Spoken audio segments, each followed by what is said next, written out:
Coming up on today's Locked On NHL, it's Eastern Conference Wednesday, and as we saw with trade deadline, a lot of talent came east from west. So we'll check in on how all those new additions are affecting their team, and the wild card race is heating up. How many teams are legit contenders, and who is just hanging on for dear life? All that's coming up, and it's brought to you by the FanDuel Sportsbook. Make every moment more. Visit the FanDuel Sportsbook by visiting FanDuel Sportsbook, FanDuel.com/locked on for more. Make every moment more at FanDuel. This is the Locked On NHL podcast. It's your team every day.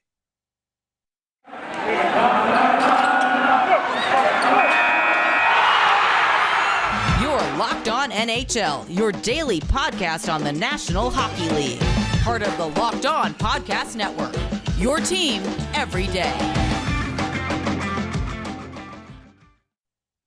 Thank you for making Locked On NHL your first listen on this Wednesday, March 8th. I'm Ross Levitan, as always on Wednesday, where we cover all things Eastern Conference. You can find me 5 days a week at Locked On Senators. You can also find my co-host David Morassutti at Locked On Toronto Maple Leafs. It's Battle of Ontario season. David, it's been a very fun season in the Eastern Conference, but more importantly, with all these new names coming in, the Leafs have half their roster, it seems, new. How are all the new guys fitting in? It's been good, actually. There's been some guys who have really stepped up to the plate since coming over to Leafs, and a few guys that it's taken a little bit of time to get adjusted to the new settings here, right? It's funny because Luke Shen right now isn't with the team. He's awaiting for his wife to give birth to their third child, I believe. So he's actually not with the team right now. Obviously, we know Ryan O'Reilly is going to be out with a month with the broken finger, but everybody, the other players have seemed to fit in quite seamlessly. The ones that have been counted on to play every day in the lineup. Yeah, well, with Ryan O'Reilly, that's a tough break, no pun intended, but he was just wild in his first few games. Weren't you at the game in Buffalo for his hat trick? I was. I lost. I made a donation to the hats being thrown onto the ice. A worthy donation, that's for sure. That's awesome. So the Leafs kind of going in the right direction. The Tampa Bay Lightning, though, they can't seem to string any wins together. Are you getting more and more confident here as a Leafs fan watching the demise?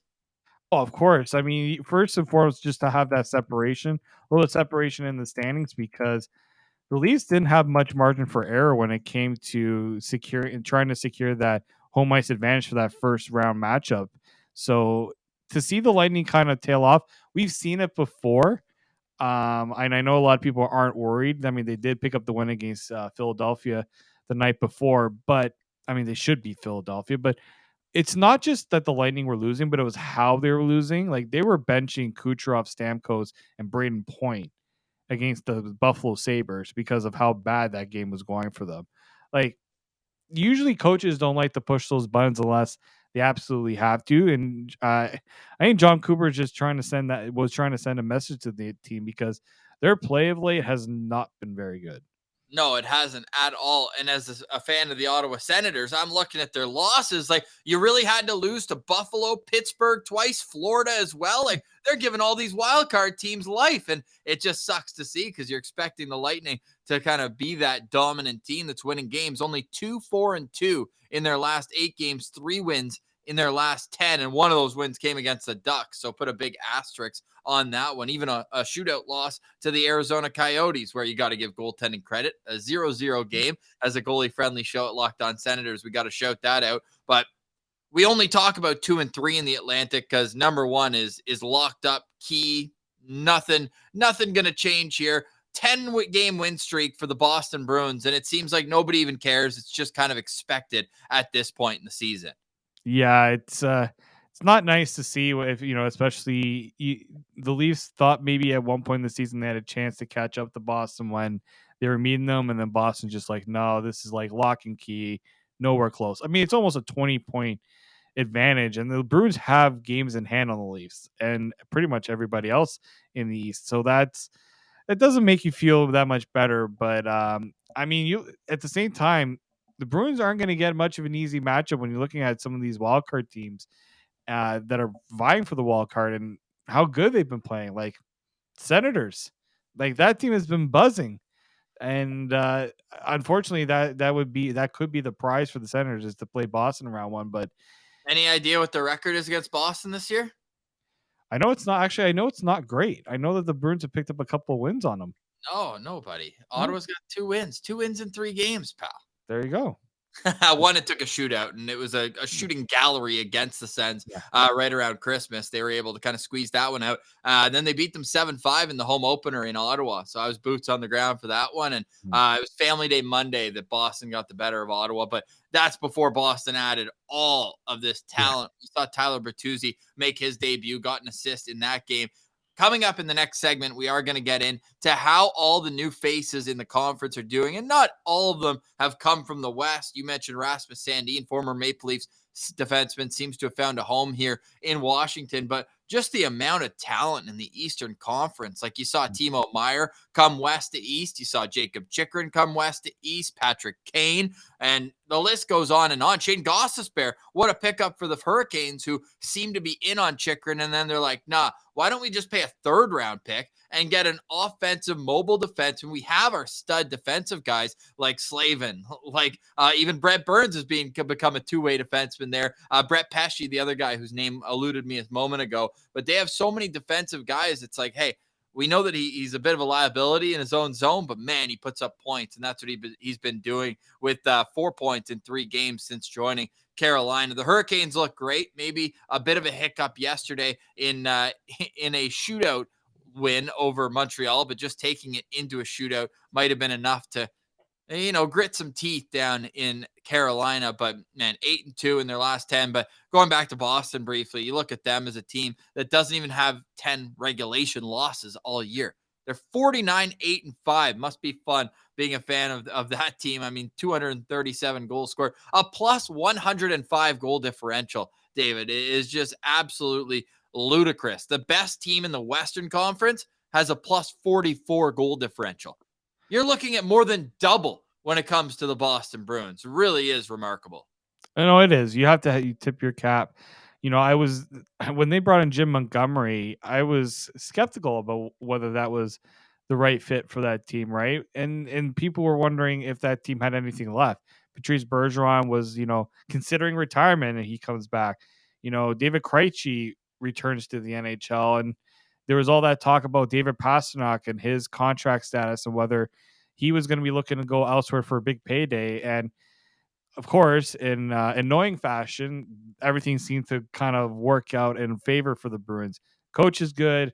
Bergeron is looking like he made the right decision to stay. Krejci's looked good, and guess what? They got David Pastrnak signed for another 8 years. So, yeah, there should be zero complaints if you're a Boston Bruins fan right now.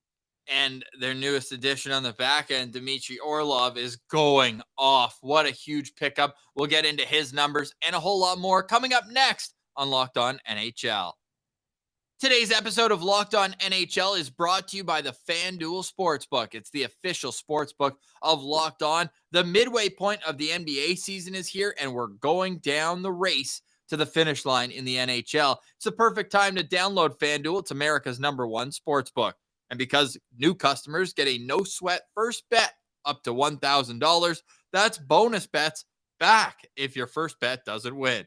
Just download the FanDuel Sportsbook app. It's safe, secure, and super easy to use. Then you can bet on everything from the money line to point scores and threes drained. Plus, FanDuel even lets you combine your bets for a chance at an even bigger payout with the same game parlay. So don't miss your chance to get your no-sweat first bet up to $1,000 in bonus bets when you go to FanDuel.com/lockedon. That's FanDuel.com/lockedon. To learn more, bet responsibly, and make every moment more with FanDuel. It's the official sports betting partner of the NBA and the Locked On Podcast Network.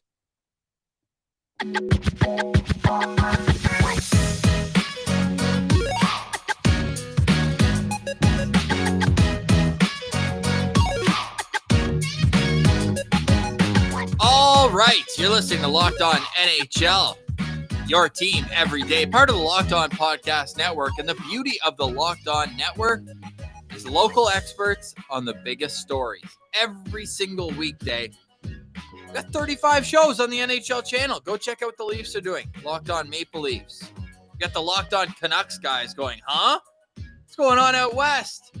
We'll save that for every Tuesday at Locked On NHL. We've got Western Conference. Tomorrow, Chris Michelli will take care of the power rankings each week. I feel like a fun power rankings. They could pick up right where we left off when we're talking about new additions and the impact they can make immediately, or in some cases, where is the impact? Can I start with Patty Kane? Because 2 games, no points, -4.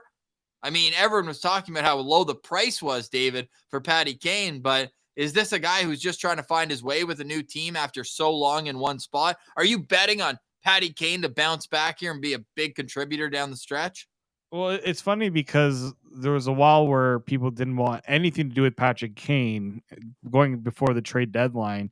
And then all of a sudden, when the whole thing with the Leafs and whether he would go there, he said, no, I don't believe everything you say.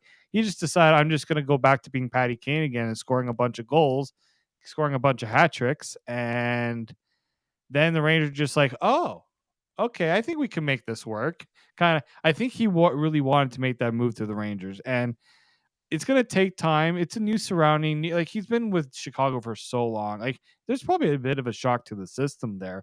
I mean, if I were at one team for so long, and then all of a sudden I'm in a new situation, I would probably feel it too. And when was the last time Patrick Kane had the pressure of being a Stanley Cup contender as well? Right. So it's a different type of pressure for him that he hasn't seen in a little bit. So I'm not too concerned yet for Patrick Kane because I think once he kind of gets himself settled there, I think the points will come. The points will definitely come. But they're paying for Showtime Patty Kane, and he better bring it in the playoffs.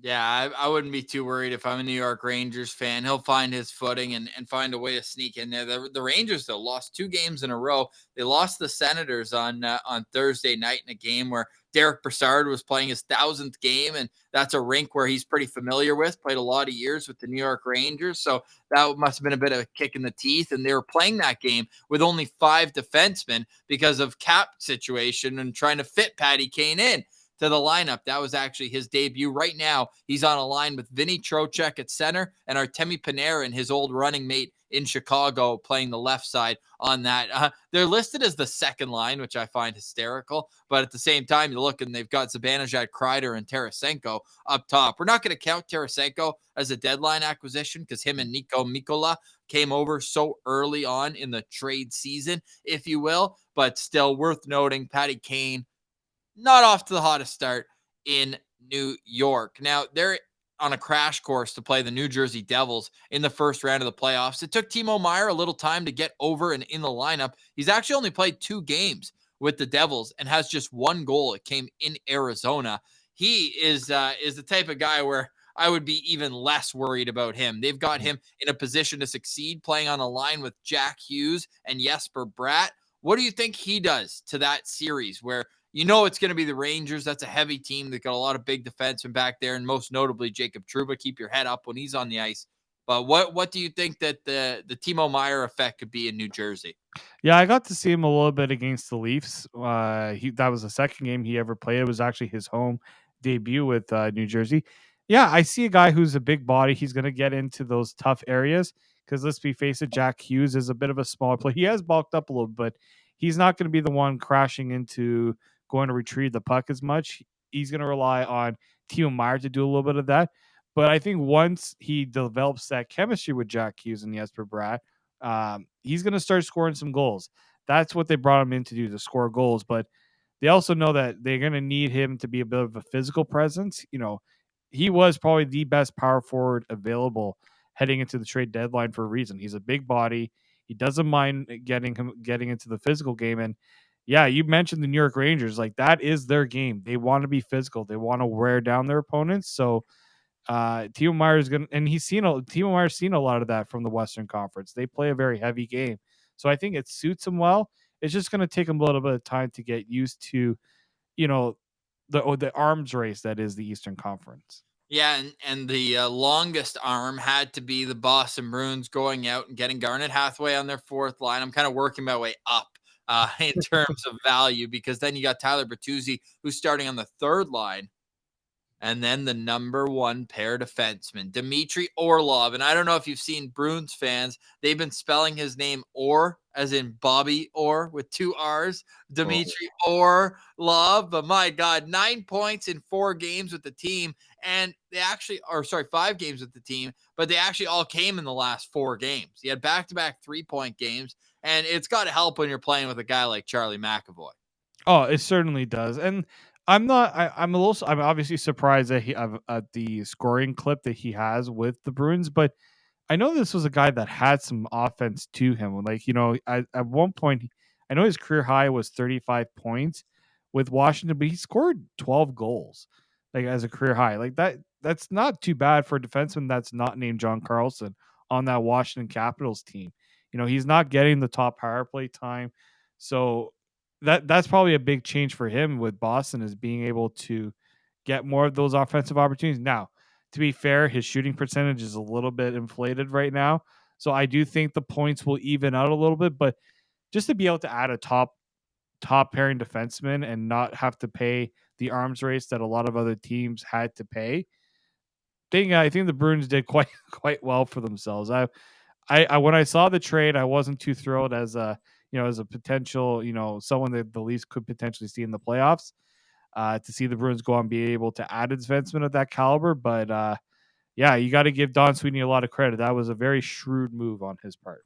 Yeah, 3 goals on 8 shots. I'll say that 37% clip might drop a little bit over the coming weeks, but certainly he brings a lot more to his game. He's got the intangible Stanley Cup champion in 2018 with the Capitals, and just a solid pickup. But we heard that the Boston Bruins were in on Jacob Chychrun. Heck, who wasn't? And I was on a strict don't talk about Jacob Chychrun until the trade goes down, wherever it may be. But you could tell as the deadline approached, Bill Armstrong kind of got caught with the cards in his hand because everyone else started balking at the price. You saw LA go out and get Gavrikov. You saw Boston go out and get Orlov. Carolina changed their sights and went out, even though it was with Bill Armstrong, they decided, hey, we're going to pay the lesser price and go out and get Shane Gostisbehere. Very interesting that Bill Armstrong did not get a single prospect. I know he didn't want to take money back, but not even a prospect that's not signed or a high pick. He ends up getting a first and 2 seconds. One of them could turn into a first if the Sens make the Eastern Conference final this year. I don't think we have to worry about that just yet. But what did you think when you saw that trade initially? Because I was just getting to my bachelor party. I was checking into the hotel, and all of a sudden my phone starts lighting up, and here we go. And he's looked great, man. Like you heard what kind of defenseman he was, but man, that guy can play. Yeah, you guys were the first people I thought about when that trade went down. Like I was like, oh, the boys at the Locked On Sense podcast are probably gonna have a time. Then I find out you're in Cabo, and I'm just like, Pierre Dorion just did them the biggest favor. Like you were there to celebrate your bachelor party. Really, Yeah, you were there to celebrate the Jacob Chychrun trade. Let's exactly. be honest. Yeah, the timing was so perfect, man. But yeah, the Arizona Coyotes just absolutely botched this. They could have traded Jacob Chychrun much sooner. It's always tough to make trades like this in season because teams have a budget. Salary cap is a thing in the NHL. Look at how many trades had to go through two teams just to be able to make it cap compliant. Like I don't know what Bill Armstrong thought he was going to get done during the season versus in the offseason. I guarantee he got better offers at the draft last year than what he got going into from the Senators. Like everyone was saying that if the Leafs would have wanted Jacob Chychrun because they were apparently a team that were interested, it would have cost them top prospect Matthew Nyes, maybe Rasmus Sandin, and a first round pick. And I was like, you know what? That's actually not the worst thing. And then you see what the Senators gave up, and I'm like, and you wanted the Leafs to pay what? Like I give the Senators a lot of credit. They were patient, maybe too patient in a way where it might have just not happened at all. Bill Armstrong just decided, you know what, the prices aren't there. We'll just hold on to them. But I give the Senators credit. They stayed patient and they struck gold. Yeah, it was impressive for Pierre Dorion to not have to part, because all the talk was they wanted Shane Pinto, they wanted Yeah. Ridley Gregg as a part of the package. Even Mad Sogard, the big goalie who's playing right now, 21-year-old, came out. He even said Tyler Clevin was an untouchable, a second-round pick from a couple of years ago, who all the scouting community thinks is nothing more than a hunk of meat that can hit. They don't think he can skate or think the game very well. And Dorion's like, no, Dorion's actually, like, we did a half an episode, one of our episodes in Cabo, great backdrop, had the ocean, everything was beautiful. And Dorion just had one of the best quotes all time. Said, I have two sons, but if I could have a third son, I would adopt Tyler Clevin. Imagine being a prospect on a team and being like, wow, that's cool. I think I'm going to fit in well here. It's the Senators have done things right where, you know what, some contenders are too quick to trade prospects, and the Senators realize, well, we can keep this window open a little bit longer if we keep as much of that young talent. You need to hanging open the window first, David. I Yeah. know they won 5 Yeah. of 6. They just choked it away against Chicago. A 5-0 loss to Hawks. Ugh, absolutely brutal. Ilsey But was in the building for that one, wasn't he? dude, he had his connecting flight through Chicago and had no idea the Sens were there. And then game day wakes up and is like, whoa, I'll go to the game. He lands at 5 p.m. It was an 8 o'clock local start, which saved him. He was able to get to the rink on time.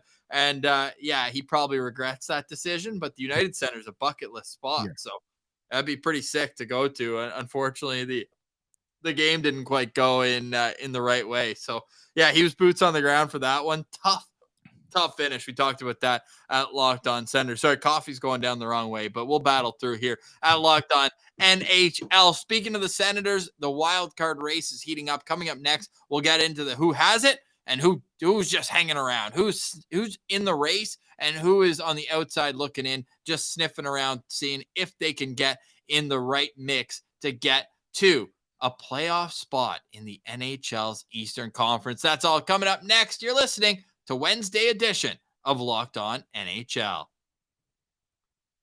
Today's episode is brought to you by Built Bar. Built Bar is the protein bar that tastes like a candy bar. You know we love our friends at Built Bar. They've been a longtime sponsor of the Locked On Podcast Network. And have you tried the new Built Puffs? My gosh. What makes these Built Puffs so good? They're literally a protein-infused marshmallow. They come in great flavors as well. They all care about what it tastes first, and then they figure out how to make it healthy for you.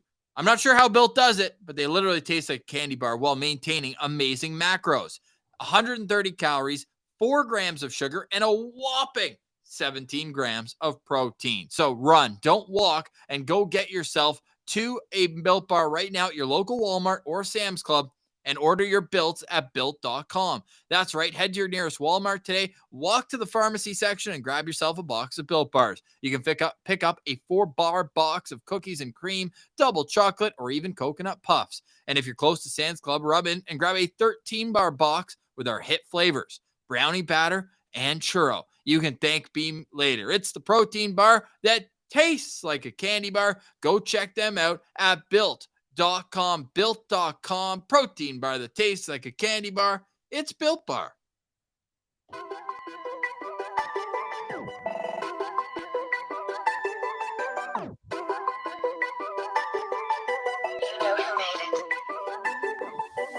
All right, you're Locked On NHL, your team every day, part of the Locked On Podcast Network. Today's March 8th, and we need to timestamp the dates on this, David, because the wildcard race in the Eastern Conference is changing what feels like by the minute. Now, if you're watching the show on YouTube, which you can always do here at Locked On NHL, as well as listen on your favorite audio podcasting platforms, it is an arms race. Now, I'm going to draw the line behind Detroit because I think crazier things have happened, but I think we can probably realistically say it's a 6-team race, maybe even 5. I'll start with that question. David, how many teams are in the race right now for those 2 spots in the Eastern Conference? As you can see, we're pulling them up here on YouTube. Yeah, you said you were going to draw the line on Detroit. I'm kind of drawing the line on Washington too, just because they've dealt with some injury issues through this season, and you see how many teams they have to leapfrog even to have a chance to get into the wild card picture.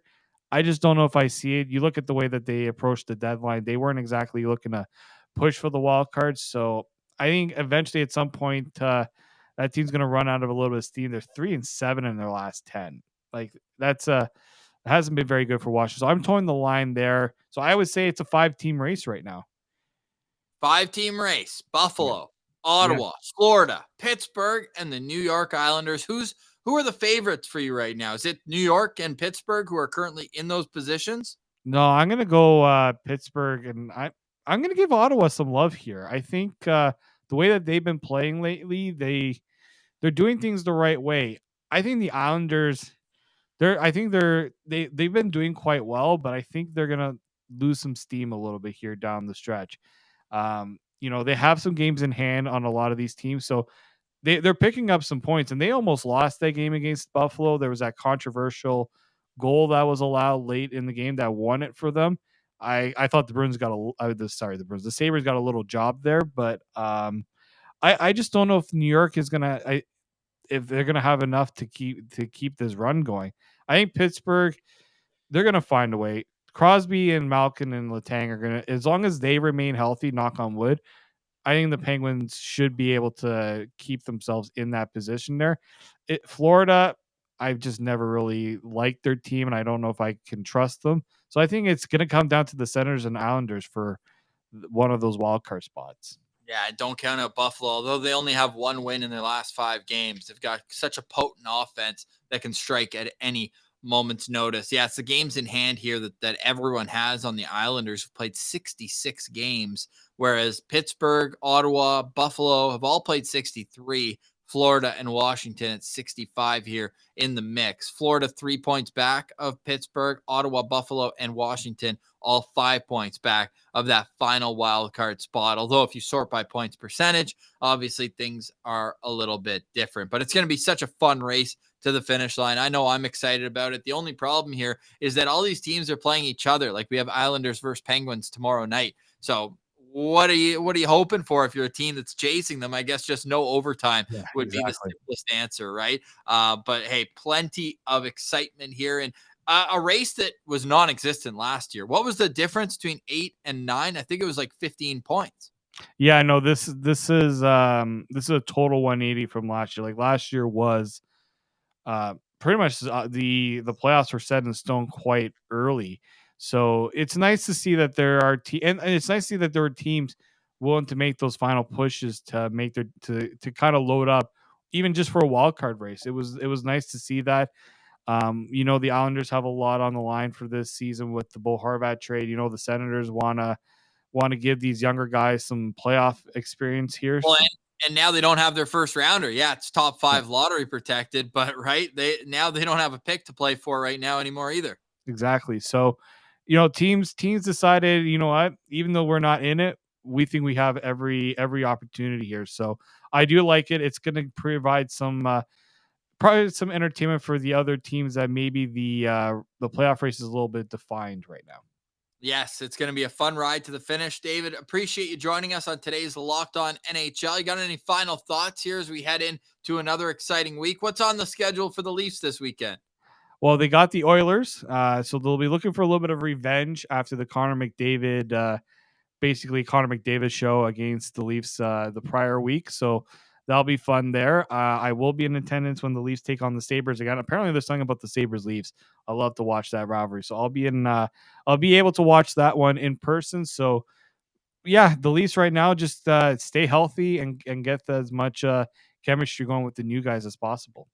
Yeah, love that. And for the Senators, it's a long road trip in Seattle tomorrow, then Vancouver, Calgary, Edmonton. The Uh, Leafs just did that one. It's not an easy road trip. It takes a lot of the guys. No, and especially when you start out with a loss to Chicago for the road trip, you got some battling back to do for sure. And last year they played their worst game of the season in Seattle. They had 14 shots on goal in I think it was like a 3-0 loss or something like that. It was absolutely brutal. So they got to make up for that one for sure. But for today, we say goodbye. Thanks so much for making Locked On NHL a part of your daily routine, Monday to Friday, local experts on the biggest stories, and find our local shows on YouTube and your audio podcast platforms. That's Locked On Senators, Locked On Maple Leafs. All shows are available on the Locked On NHL channel. We're a part of the Locked On Podcast Network, and for David Morassutti, I'm Ross Levitan. This has been the Locked On NHL Podcast. It's your team every day.